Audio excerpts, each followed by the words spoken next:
Soyez-en sûr, l'ouverture d'esprit est aussi à l'université. Eh bien, écoute, merci beaucoup Stéphane. J'ai essayé là dans cette session aujourd'hui justement de ne pas faire une opposition publique-privée, mais essayer de vous faire découvrir quels étaient des aspects vous les attendez peut-être moins. C'était déjà les deux premiers exposés. Et j'ai demandé donc à Stéphane de Boettler. Stéphane de Boettler préside une très belle clinique à Amiens, la clinique Pochet, qui est une pure clinique indépendante et depuis 120 ans, je crois. Et il préside également un groupe, mais qui n'est pas un groupe, hein, qui s'appelle donc Santé Cité, qui est le regroupement justement de cliniques indépendantes qui se sont regroupées pour avoir une force plus importante, je pense, sur les achats juridiques, etc., mais qui restent fondamentalement indépendantes. Et donc, j'ai demandé à Stéphane et à Bénédicte Lemoel de nous présenter le privé et les santé publique, encore une fois, où on n'attend pas forcément le privé. Stéphane, quand tu veux. Merci, Président, merci de votre invitation, cher Dominique. Merci. Puis Olivier, qui est venu exprès, tu viens de me dire que tu es venu exprès pour moi, donc merci beaucoup. Nous sommes amiénois tous les deux. Voilà. Oui, donc je préside Santé Cité, mais je préside également Pochet Santé, qui est en fait la clinique Victor Pochet, qui s'est agrandie au fil du temps. Hein. Nous avons été fondés en 1897 et aujourd'hui, nous gérons 9 établissements de santé dans la région des Hauts-de-France et également en Île-de-France. Voilà, donc je vais vous présenter cette mission de santé publique que nous assumons dans les hôpitaux privés à mission. Hein. L'ami Garbi a parlé d'hôpitaux privés à but lucratif. Moi, je tiens à dire que nous sommes également privés à mission et à mission de santé publique notamment. Et je vais vous parler un peu de vocation, du sens de la vocation, de la confiance dont on a parlé un peu tout à l'heure, et puis d'état d'esprit. Ça a été discuté tout à l'heure, cet état d'esprit que nous mettons au service de la population par notre engagement. Voilà, un petit rappel, je dirais, de contexte, hein, d'un contexte un peu juridique, où c'est tout d'abord la santé publique, faut bien la lire cette phrase, parce qu'elle a été définie en 1952 par l'OMS, hein, la santé publique est la science et l'art de prévenir les maladies, de prolonger la vie, d'améliorer la santé et la vitalité mentale et physique des individus par le moyen d'une action collective et concertée. Voilà, ça c'est cette définition qui nous caractérise. Et la santé publique a son code. Le code de la santé publique auquel on se réfère tous les jours sans parfois se rappeler son nom et qui s'applique à l'ensemble des acteurs de santé qui prennent en charge des patients sur le territoire. Donc nous avons tous une mission de santé publique de par ce code de la santé publique. Et puis la loi Bachelot, hein, hôpital, patient, santé, territoire, hein, qui rappelait en 2009 que l'ensemble des établissements de santé devaient assumer cette mission de santé publique. Donc, on a aujourd'hui l'État définit la politique de santé publique, mais également les établissements et les acteurs de santé la mettent en œuvre sur le territoire, sur le terrain. Et donc, ce que je voulais exprimer par ce slide, c'est qu'en fait, la santé publique, c'est un sujet qui concerne la population. La population est très attentive à la santé publique. On a parlé pendant le Covid de sécurité publique. On est allé encore plus loin dans cette phase critique de pandémie. Et cette santé publique se met en place par les acteurs je dirais, qui dépendent du Code de la santé publique, mais également par les acteurs entre eux. Et c'est ça qui est intéressant, c'est de regarder finalement, ça n'est pas un sujet isolé, comme une prise en charge d'un patient dans un service, c'est une démarche globale sociétale auquel on apporte tous notre pierre, quel que soit le statut où on exerce, avec certains qui sont plus avancés ou qui ont une mission plus forte, hein, que sont les hôpitaux publics, mais les autres acteurs de santé ne sont pas exclus de cette dynamique. Donc on a une action de santé publique, c'est à la destination, et on va le voir dans son application pratique, du citoyen qui est concerné par cette santé publique qu'il devra préserver et auquel il participera, les patients qui, eux, sont rentrés dans un processus curatif, un processus de soins, les professionnels de santé qui ont une acculturation également à la santé publique, voire maintenant, si on va même sur la médecine du travail, la santé au travail, donc ça va au-delà. Et puis les pouvoirs publics avec qui on est amené à travailler en amont, je dirais, d'une manière ascendante ou d'une manière descendante, puisqu'on définit des politiques de santé publique et après, il faut les mettre en œuvre. Alors, on a élaboré, on a envoyé avec nos voeux cette année à Santé Cité un petit livret. Voilà, on en laissera quelques-uns. Et on a travaillé pendant plusieurs mois dans notre groupement. Je reviendrai à la fin pour vous expliquer un peu ce que c'est que Santé Cité. Certains m'ont posé des questions, donc j'ai fait 2 slides, mais je terminerai par Santé Cité. On s'est dit, on a regardé un peu tous les textes sur Santé Cité. On s'est dit finalement en quoi on se retrouve dans cette dynamique de santé publique. Et on a trouvé 10 axes que je vais décliner très brièvement dans mon exposé. C'est d'abord la réponse attendue au plan de santé publique. Le deuxième axe, c'est répondre efficacement à la sécurité sanitaire nationale. Troisième axe, c'est informer sur le terrain la population sur les enjeux de santé. Quatrième axe, c'est prévenir les maladies au sein des territoires. Cinquième axe, c'est dépister les maladies chroniques et graves le plus en amont possible. Sixième axe, c'est réduire les inégalités de santé. Septième axe, c'est prendre en charge la population dans une logique de qualité et de sécurité sanitaire. Huitième axe, c'est éduquer les patients et leur entourage. Neuvième axe, c'est former les professionnels de santé. Nous en avons parlé un peu précédemment. Et puis, 10e axe, c'est promouvoir et participer à la recherche clinique. Le docteur Combe en a très largement parlé tout à l'heure. Alors, tout d'abord, dans le premier axe, c'est la politique de santé qui est définie par l'État, qui dépend également des politiques européennes ou internationales de santé. Elle est élaborée par l'État, elle est déclinée dans les projets régionaux de santé. Nous sommes en train d'écrire, pas nous, mais les ARS sont en train d'écrire plutôt avec nous ces projets régionaux de santé.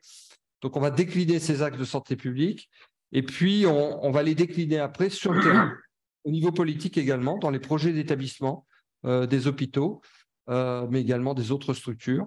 Et on a listé quelques plans sur lesquels on y trouve une déclinaison opérationnelle dans nos établissements, ou en tout cas une application particulière de nos hôpitaux dans ces sujets. Je prends le plan cancer, on en a parlé tout à l'heure, c'est un des grands plans qui a transformé quelque part notre façon de travailler. Mais je citerai un plan sur lequel nous sommes investis dans notre établissement, qui est le plan 1000 jours, par exemple. La FHP a été à l'origine de deux amendements au PLFSS sur les 1000 jours pour essayer d'intégrer les 1000 jours dans la loi. Ça a été décliné sur des plans 1000 jours. Mais en tout cas, c'était un axe important. Vous les voyez, ça va jusqu'à la santé au travail. Donc, c'était relativement important. Et donc, chaque plan a des déclinaisons en matière de formation, d'éducation, d'information, d'organisation des soins. Et ils les mettent en œuvre au niveau de l'État et on le met en œuvre au niveau du terrain.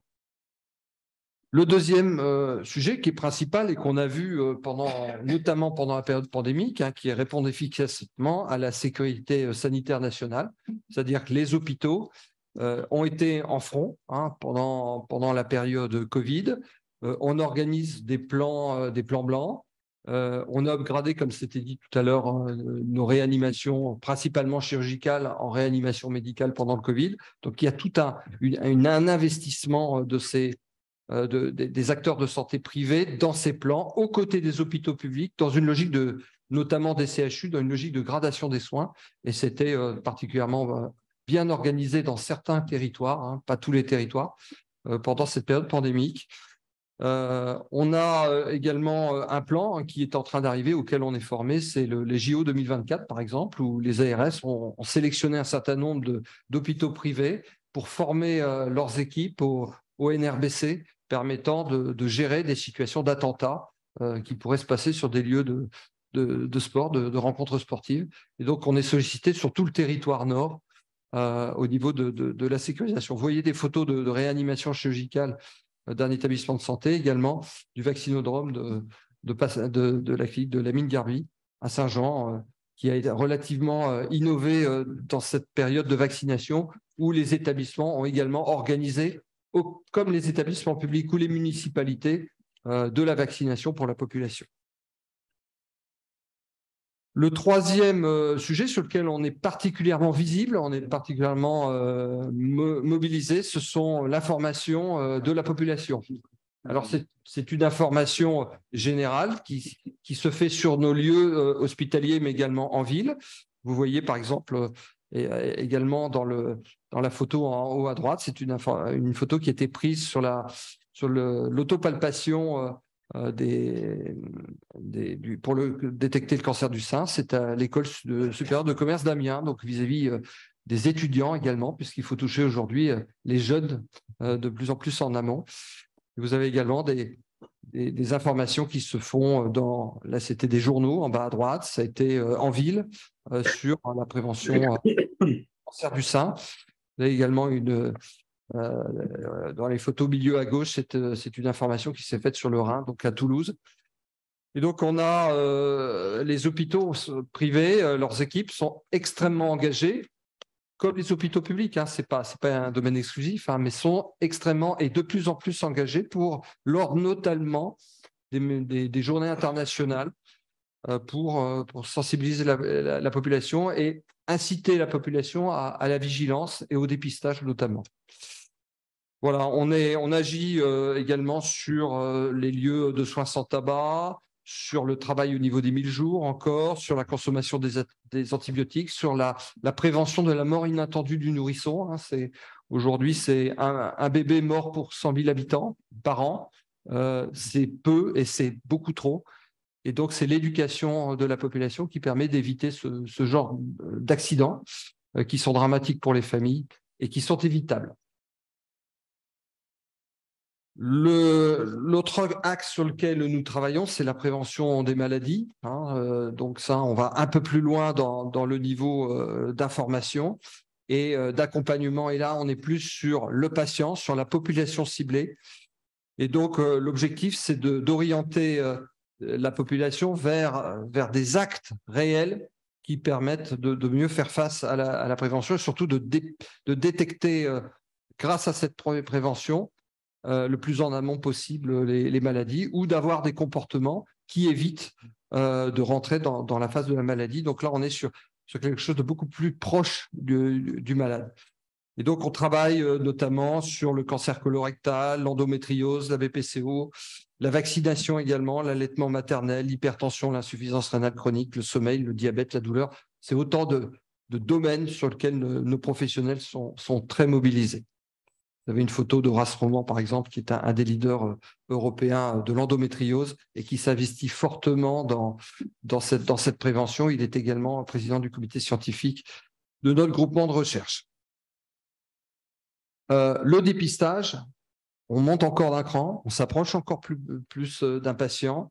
Et donc, l'objectif, c'est d'orienter les patients vers les systèmes de dépistage, mais également d'organiser dans nos établissements des stratégies de dépistage. Alors, soit des dépistages simples, hein. Quand on prend le cancer du côlon, c'est des dépistages, c'est des fournitures de kits, les bandelettes urinaires pour les maladies rénales chroniques, et puis il y a des dépistages beaucoup plus lourds, comme vous voyez sur la photo en bas, qui est le dépistage du cancer du sein. Donc là, il faut orienter le patient vers la mammographie et donc d'éviter vraiment de faire en sorte qu'on prenne la maladie grave, notamment la maladie morbide, de plus en plus en amont, de plus en plus tôt pour le patient. Donc, nos établissements mettent en œuvre toute leur organisation, leur plateau technique, leurs équipes qui sont mobilisées vraiment au service de cette mission de santé publique. Alors, on agit également pour réduire les inégalités de santé. Alors ça, c'est un sujet très politique aujourd'hui, hein, c'est à tout niveau. Les conseils, par exemple, départementaux sont très en amont sur ces sujets-là. Donc, c'est tout d'abord, c'est agir au plus près de la population qui est éloignée des grandes villes et éloignée des centres de soins et notamment être sur des territoires où il y a désertification médicale. Lamine Garbi en parlait tout à l'heure. C'était le cas, la question, pourquoi finalement aller dans ces zones-là où on n'a pas des établissements spécialement rentables, on n'a pas des établissements de grande taille, donc qui n'ont pas de taille critique, mais c'est un maillage de territoire et c'est un service que les groupes d'établissements mettent en œuvre sur leur territoire pour l'ensemble de la population. Et ensuite, ils organisent une gradation des soins, c'est-à-dire que l'objectif, c'est de soigner sur ces territoires ce qu'on est capable de bien soigner sur le territoire. Donc, on a des territoires où c'est simplement des maisons de santé, d'autres, c'est des petits établissements. Et puis, selon le niveau de gradation, les gros établissements prennent en charge cette population de territoire. On a énormément travaillé sur les partenariats avec la médecine libérale dans les maisons de santé, où notamment les établissements peuvent parfois prendre des locaux, des locations de locaux pour leurs médecins spécialistes qui viennent consulter après, se déplacer vers les maisons de santé et apporter cette spécialité au plus près de la population.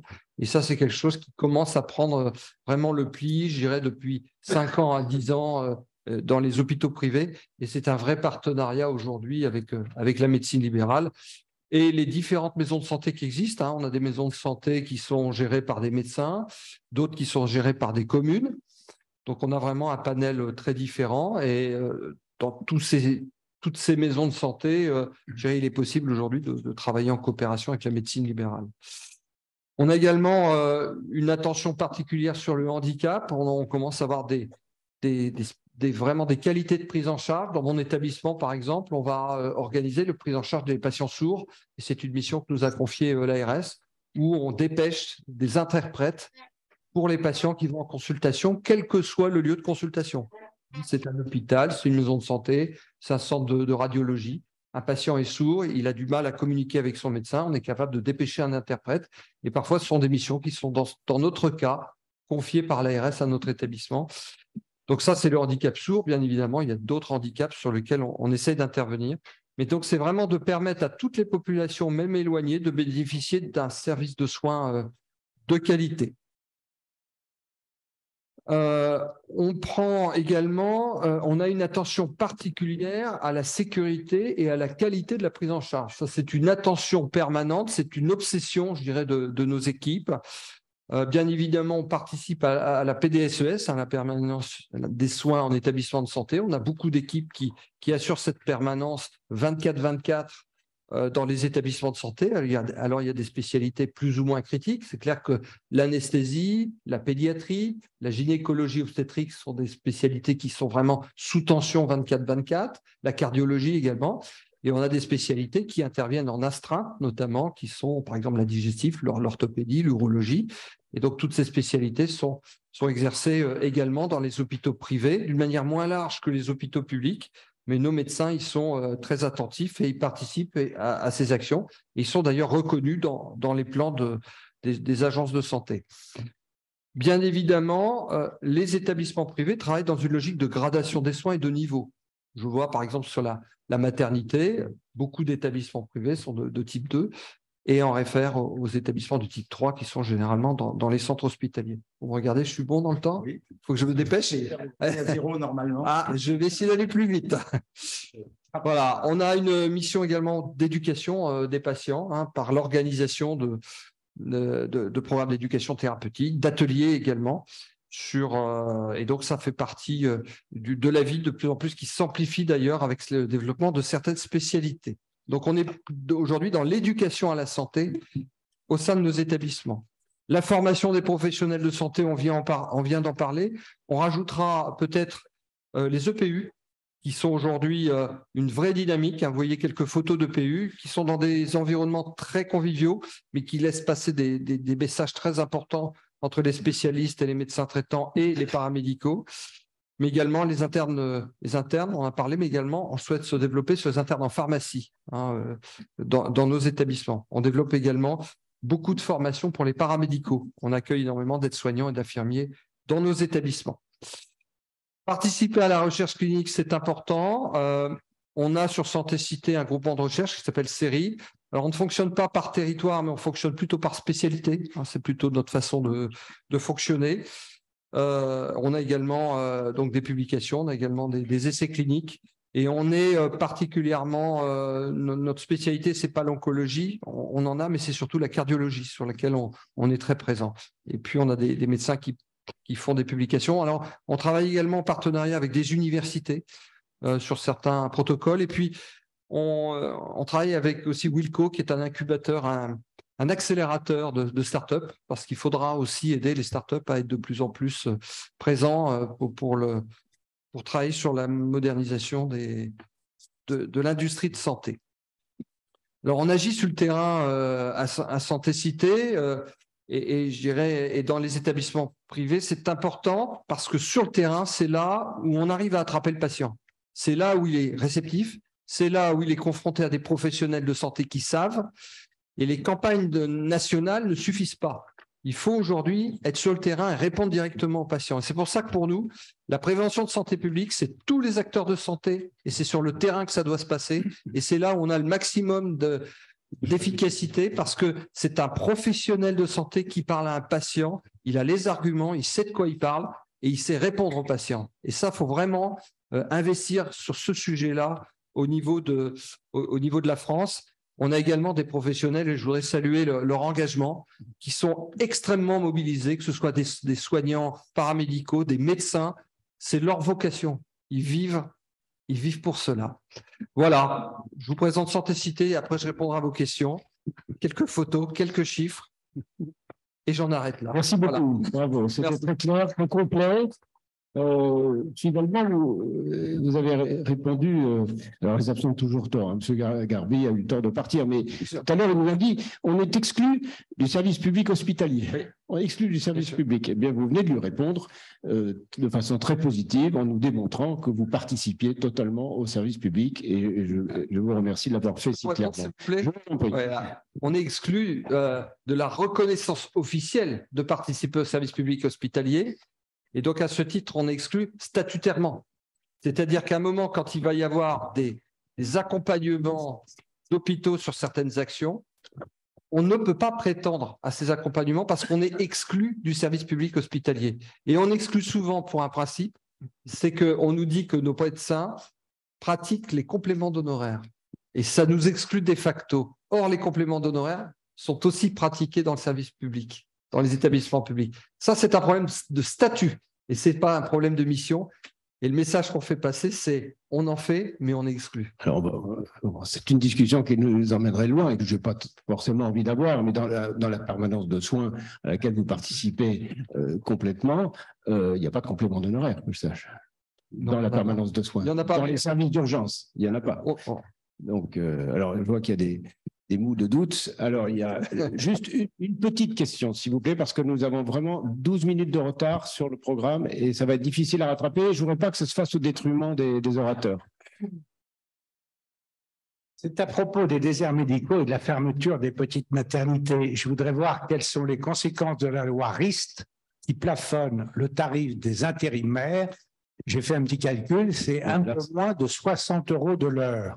Comment avoir un anesthésiste la nuit ou une sage-femme pour accoucher sans fermer l'œil dans les petits établissements sous peine de fermeture à ce tarif-là? Est-ce que vous avez une opinion? Est-ce que vous avez ces problèmes-là? Alors, notre opinion va être d'un hôpital privé, pas public, et c'est principalement les hôpitaux publics qui sont concernés par la loi RIST. Il est clair qu'aujourd'hui, cette situation d'inflation, quelque part, des facturations et des honoraires qu'on fait ses remplaçants au niveau des hôpitaux, et la pénurie que nous avons crée une inflation sans limite, parce que tout le monde se bat pour essayer de faire tenir son établissement. Je pense qu'il y a une volonté aujourd'hui de l'État de réduire d'un certain nombre de structures et que c'est les petites structures qui vont disparaître pour un certain nombre de raisons, dont la loi RIST peut accélérer l'accélération de la fermeture des établissements.